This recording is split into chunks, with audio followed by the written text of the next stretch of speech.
And you can see that just in the chart that every time we had some kind of financial problem or problem in the economy generally, that EKG tends to elevate a little bit. When long-term capital management went bankrupt, the LIBOR elevated, the rate at which banks would lend to each other elevated relative to the 3-month T-bill. Y2K, you all remember Y2K, right? I mean, all of our computers would melt down because they didn't understand how to get from 1999 to January 2000.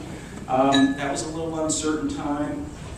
We were also holding our breath on January 1st, 2000, waiting for the lights to go out in Times Square and all those stuff. Never happened. The tech bust following that. Take a look at that period, sort of January 2002 to 2003, 2004. I can remember economists at the time saying, maybe we don't really have a good appreciation for the amount of financial risk that's really out there. That turned out to be the case. You can see the TED rate started to elevate a little bit. We got to the subprime shock in 2007, early 2008. We're looking at 2 points above the LIBOR, above the 3-month T-bill. We get to September, we got to Bear Stearns, Fannie Mae, and Freddie Mac. Get to September of 2008, where Lehman Brothers goes into bankruptcy, and the TED rate elevates to 4 points. LIBOR above the 3-month T-bill. Remember the TARP that Congress tried to pass in September of 2008, didn't pass the first time, did pass over the weekend. You get to early October of 2008, and the LIBOR is 5.5 points above the 3-month T-bill. Nobody's lending money to anybody, okay, at that rate. Okay, that's a highly, means that there's a lot of uncertainty in financial markets. And the rest of us might say, okay, big deal, some bankers lost some money. Well, it is a big deal because Sallie Mae can't extend loans to students, the local auto dealer can't borrow, financial markets freeze up or melt down or use whatever metaphor you want to use. You can see that now the TED rate has gone back to historical levels. There's been a little elevation recently. This is weekly data, by the way. There's a little elevation recently associated, I think, with the sovereign debt problems in Europe. But generally, we're back to history. Financial markets are at least calmed down at this point. That's the next slide. But again, you have to remember this. We have gone through a Great Recession by any moniker. These are declines in employment in all the recessionary periods in the post-World War II period. You can see the latest recession nationally, the job base has declined by 6%, and even the recent elevation in jobs growth is probably more due to census hiring for the 2010 census than any other reason. Get on the next slide, please.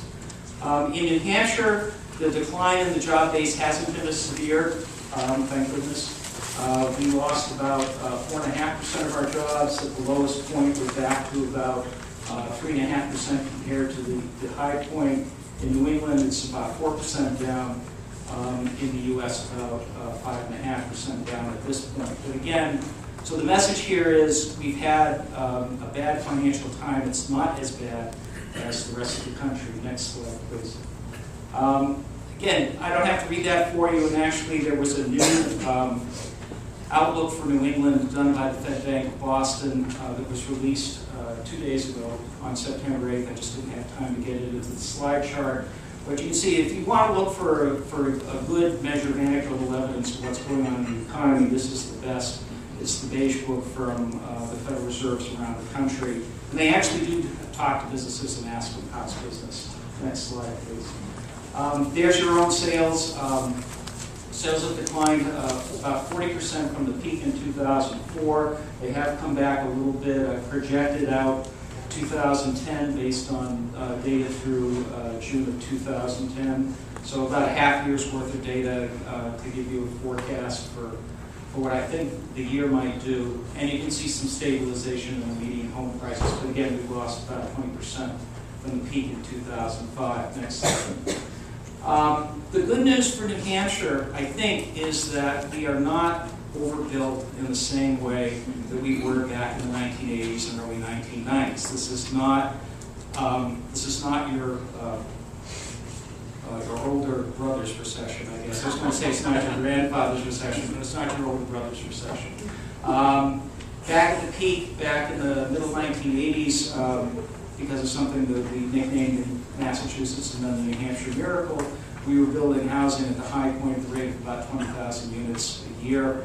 In this expansion, we got up to about 10,000, but again, that's half of the rate that we saw in the 1980s. The decline has also been a lot more moderate, and again, we're starting to see some return in building activity. Next slide, please. I know that Steve's going to talk a little bit about this, but I just wanted to put this in historical perspective. What you're looking at is the ratio of housing prices to income. In census years 60, 70, 80, 90, 2000, and then I've added some data for 2003 to 2009, just to show where we are in the most recent period. You can take this as a measure of affordability. You can also take it as a measure of stability, or in housing markets generally. You would like to see, for the most part, incomes and housing prices rise at about the same rate. So again, a flat line means that that's what's happened, because we're talking about the ratio between housing prices and per capita income. Take a look at the New Hampshire line, which is the solid line there. It's orange, hard to see in this graph. But housing prices relative to income rose to a ratio from about 4 to 1 to about 7 to 1 in that time period that we were just looking at, where we were building houses at the rate of about 20,000 a year. So we had not only a real estate bubble problem, we also had an affordability problem back in the 1980s, early 1990s. And you see that housing prices relative to income fell by the 2000s.